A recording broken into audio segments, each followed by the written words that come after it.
So the question is, how can you find emotional balance between your relationship and your work life? And Yeah, also, what if you're willing to go really deep into a relationship and really deep in the work.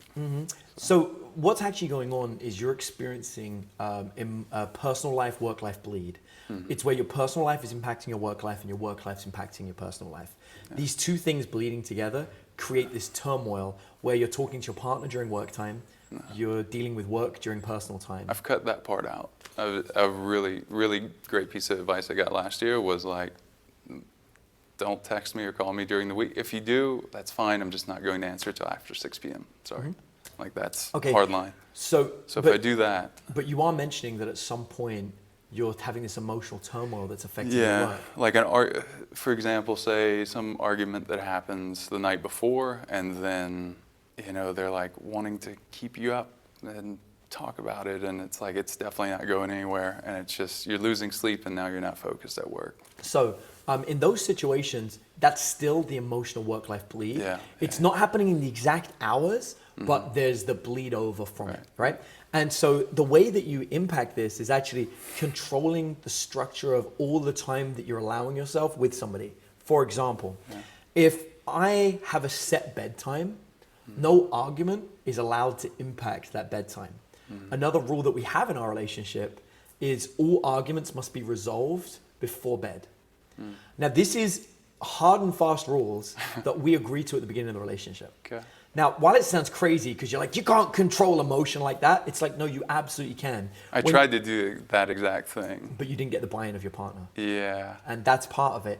At the very beginning. Or I did, but then it was broken. And then I did, and then it was broken. Right. And then I did, and it's like, all right, I'm walking away from this. So, and this is key here. You've got to be willing to enforce with a rule of what will happen if it gets broken. Yeah. So for my partners, it's really simple. I go to bed at 11 o'clock. Nothing's going to make me stay up later than 11 o'clock. Absolutely nothing.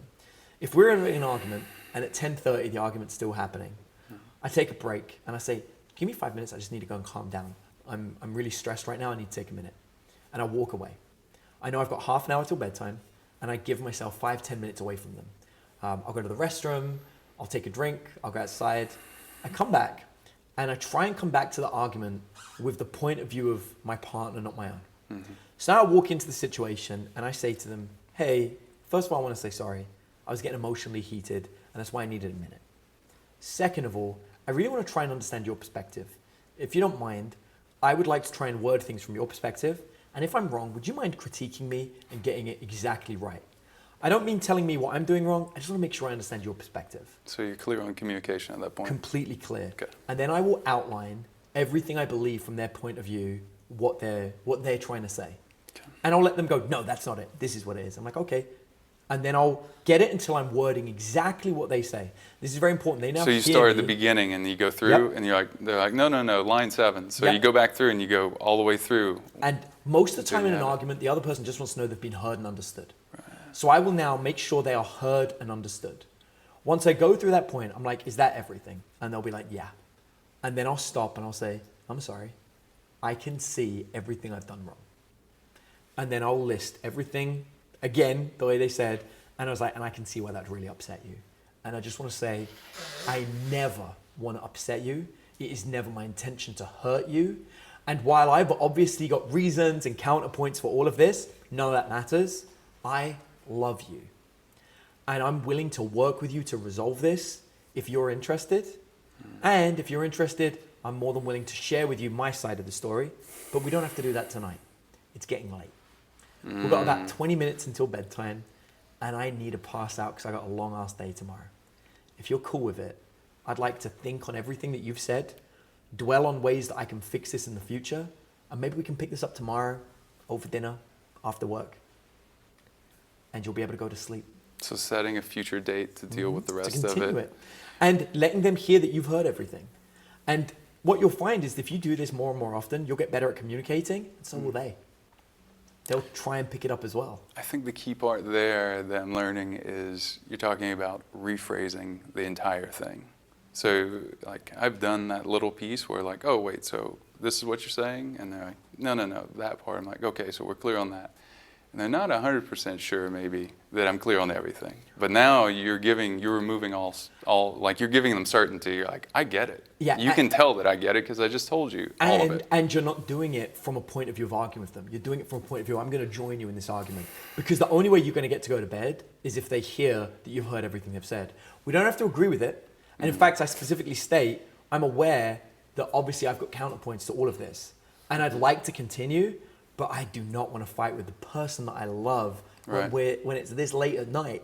Right. Like, I want to discuss it with you. I want to resolve it, but we don't have to discuss it tonight. Okay. And I love you. And it's more important that you hear before we go to sleep how much I love you and that I want to fix this with you than we stay up screaming all night for no reason. Yeah.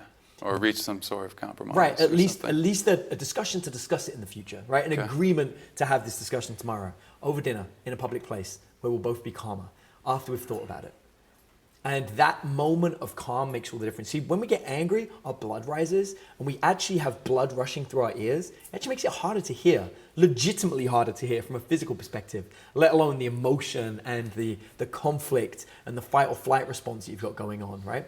So by taking that moment to calm down the 5 minutes, it will let you be calm when you describe this.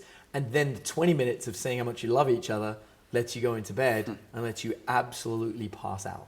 And I've had arguments that last 5 days at an interval of 2 hours a day, easily broken down over time. That's where impressive. Emotions aren't involved. We're a lot calmer.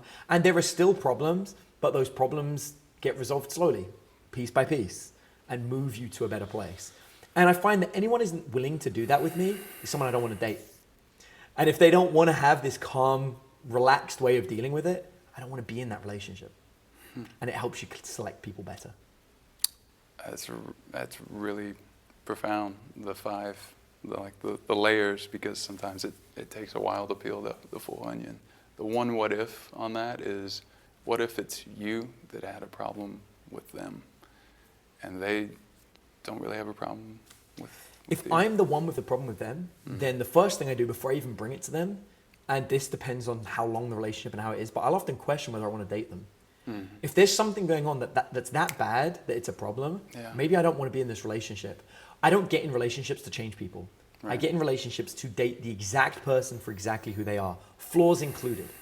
And actually, one of my favorite things about my partners are often their flaws. Yeah. Because that's part of what makes them unique. I wouldn't want that changed. It would give me a different person.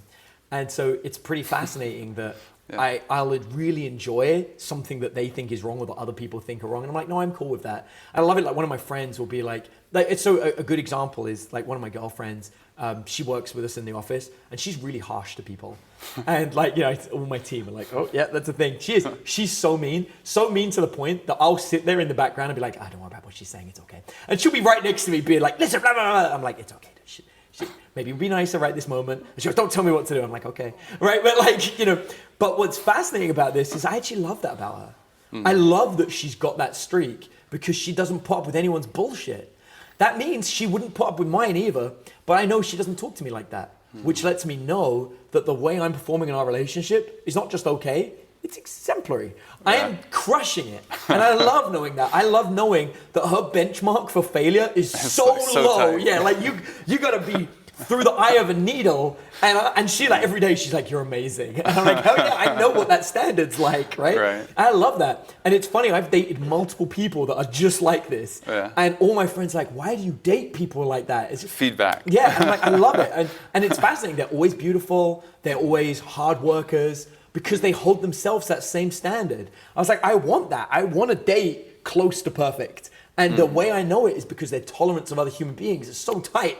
Yeah. But they're still wonderful people. They're still loving. These tend to be like, you know, she gives to charities and she looks after people and she cares about people. And she's wonderful and loving and a great mother. All the wonderful things you want.